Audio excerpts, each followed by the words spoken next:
Dr. Jones, you embody the word Hineni. And just, I know it would be even a little bit more important if I could ask Monsignor Vilo to just stand next to me and Rabbi Moshe Wolf to present this to her. Because if, as I say, in the funeral world, when we need to work we need to things to be speed up, Dr. Jones is a human being before anything. And she understands what happens in the Jewish community, but also the greater community. So if I can ask both of you to help me present this to Dr. Jones. Monsignor?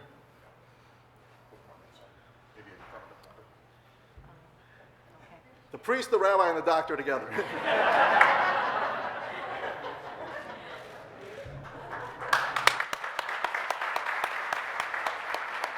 This is such an honor, I cannot tell you.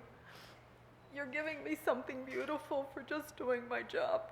So thank you all very much.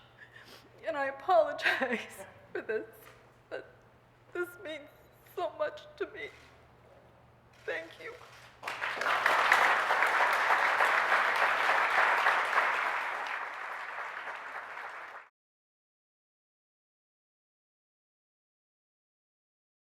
I want to say to the distinguished clergy and colleagues that have come from all over the country, and I also like to thank the Jacobson family for allowing me to be part of this dedication today.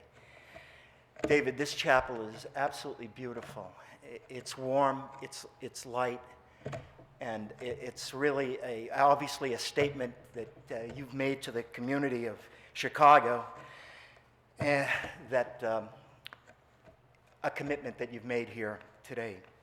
And not that you needed to build this chapel to prove the commitment, because you've demonstrated that dedication from the time you arrived here from cold Utica, New York, to an even colder Chicago.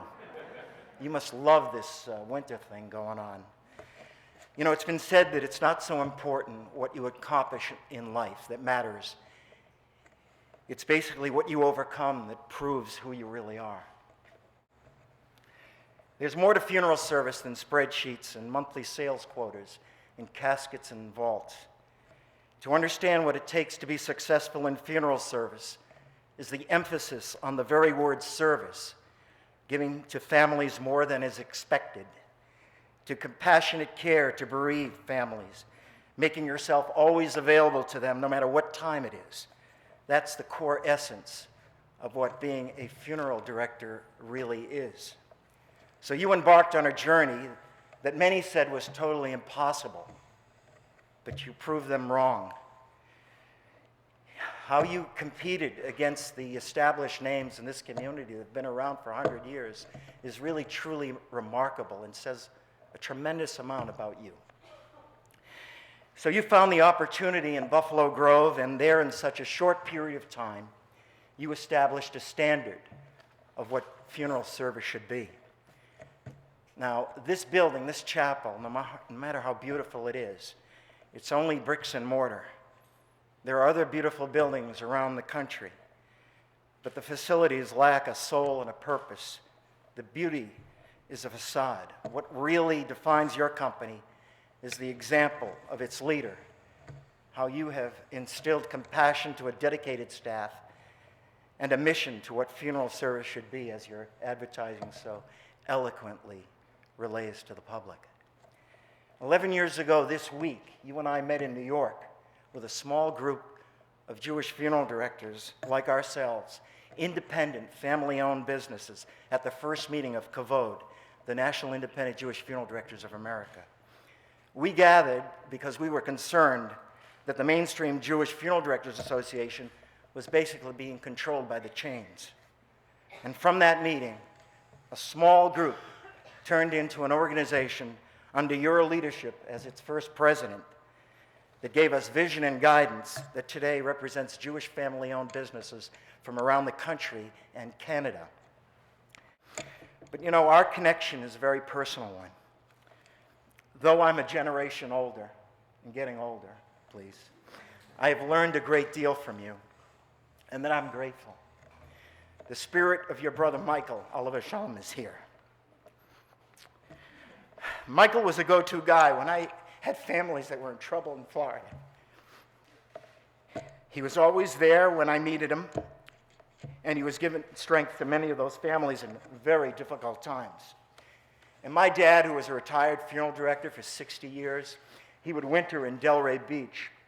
And he would say, I'd call him up, I'd say, "What are you doing today, Dad?" He says, "I'm going to Baruch Haton to see Michael." So he would go to the chapel and sit with Michael. And of course, Michael was busy, and he had a lot of things to do. And my dad, who was just great, would sit there and talk to him about how funeral service was, 40, 50 years ago, and Michael would listen. And it was Michael who I called upon when my dad passed away, and he was there for me, calming me down. I'm just like every other family when you go through crises like that. And I'd talk to Michael maybe 3 or 4 times a week, and I'd say, "Why don't you come to Chicago?" And he'd say the same thing over and over. "It's too cold. It's cold in January. It's cold in June. I can't live there." Michael is always in my heart, as you know. So what will occur in this chapel will be a wide range of emotions. It'll be an ocean of tears. It'll be an enormous expression of love that will take place here. It will hopefully be resolving family conflicts that take place, and hopefully that can be a point where people will be able to come together. For all that takes place in this place, they have trusted you because you have listened to them and helped them in a very special way. And David, that's the way it should be.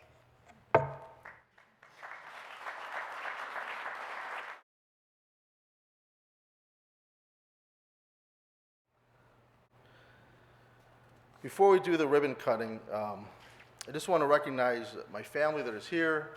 Obviously, my wife, Iris, Talia, who's going to Israel tomorrow to start at her new adventure. She graduated high school. Gabriel, Ruby Sage, my mom, my sister, my mother-in-law, my father-in-law, my sister-in-law, my brother-in-law. Okay, all of you. My friends that are here, my vendors, which really aren't vendors, they're partners. But if I say partners, that might be a legal issue. But, my lawyer, Michael Lorge, Julian Levy, the accountant, Steve Turner and Ann Kniff, who created the logo and everything, like advertising, marketing. But more importantly, they're just friends of mine. The architect who built this, Alexander and Associates, trying to get the plugs in, Syntec, you got Glenn Zagon and Chuck Treves. You got Jeff Meltzer, along with my wife, designed everything.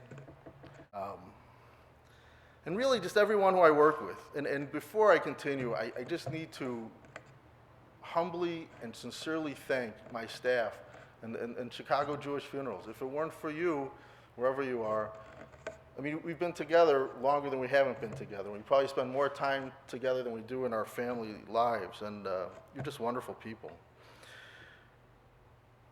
And they believe in this simple concept of the way it should be. This funeral home, it serves the entire Jewish community. As David said, Chicago Jewish Funerals is not defined by a place. It is defined by our staff, our culture, and we care about people. We have the same love, passion, and respect for our profession, our traditions, and our people as we did when we started 14 years ago in a little cubicle in Northbrook. I'm so proud of my staff because they internalized the Chicago Jewish Funeral theme of Hineni and Mitzvah Goret Mitzvah. And how to serve each and every family, there's a lesson.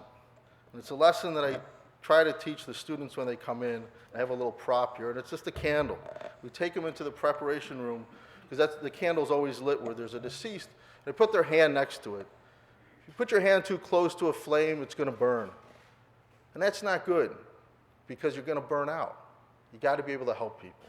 If you keep your hand too far, you're not going to feel it. And if you don't feel it, then get out of the business.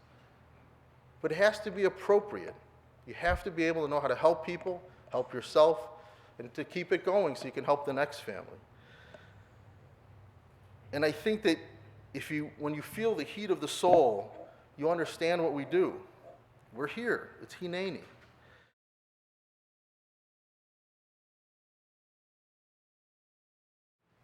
And the plaque says this: "Rejoice not over the ship that is setting out to sea, for you know not what destiny awaits it, what storms it may encounter, and what dangers lurk before it.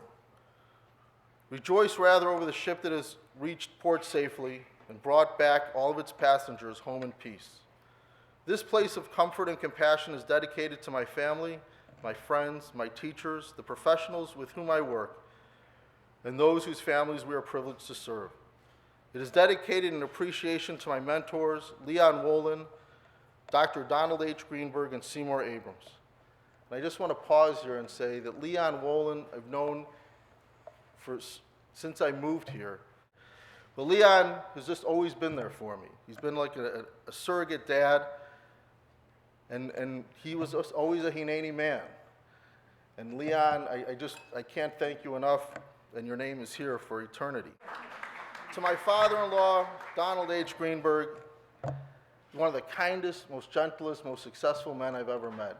He's got the love of his family and just the love of the work that he did. But most importantly, he's just a real mensch. But then again, so is Leon. And then it brings to Seymour Abrams. My children have heard this story many times that I moved here quite poor. And when I started the business, I had no money. And I went to Seymour Abrams. Julian Levy introduced me to him. And I said, Seymour, Mr. Abrams, sir, I need some money to start a business. And he asked me one question: will you work hard? I don't know if he remembers that conversation, but I surely do. Okay. And I said, yes, sir. And he shook my hand and he gave me $50,000. And then he says, we'll hawk your house tomorrow. Don't worry about it. But no, it was good. And to these three gentlemen, I just have to say, I look up to you. You're an inspiration. And I hope that my children will be lucky enough to have people to look up to. Because let me tell you, I'm not the smartest person, but I learn from these people. And they're honest in business, and they're honest in their families. And you know, that counts for something. And maybe the world wants something flashier, and maybe people want more. But I'm really happy with these three guys, because they're just great people. It is dedicated in memory of Simon Mencher, Shimshon Mencher, Dr. Gary Siegel, and my big brother, Michael. Simon was 95 years old when he died. And our staff was fortunate to have his birthday party at Chicago Jewish Funerals. Unfortunately, he didn't make the big 95th birthday party with his family, but I got the pictures to prove it. And he was just one of the kindest, gentlest men, and he was a war hero. He spoke 7 different languages. Most of us didn't understand a word he said. But I got to tell you, at 3 o'clock in the morning when I'd pick him up on Touhy Avenue by the J, and we would drive back to Buffalo Grove or to the medical examiner, we'd sit. We do the Shemona Esrei. We would sing it as loud as we could in the car because he just enjoyed it. And you know what? He liked my voice, so I liked him. Dr. Gary Siegel really became a friend of mine through the Jewish Burial Society, and Beverly's here to represent him. Gary Siegel, years ago, all he wanted Chicago to have was Jewish funerals. And believe it or not, it was sort of hard to get a Jewish funeral at a Jewish funeral home in the 70s. And Gary started this movement. Though we disagreed on a lot of different things, his heart was always to the Jewish community. And I would feel wrong if I didn't honor him. And he was another friend of mine, unfortunately, who died, whose birthday was just January 31st. Am I correct, right, Beverly? January 30th? January 30th, sorry. And Gary was just an important person in my life, and I think that the Jewish community owes him a lot of gratitude, and that's why his name is here. And then there's my brother, who died a little bit more than a year ago, last week. I just miss him, and I want his name on there. This is Merritt Van Dusen from Skokie.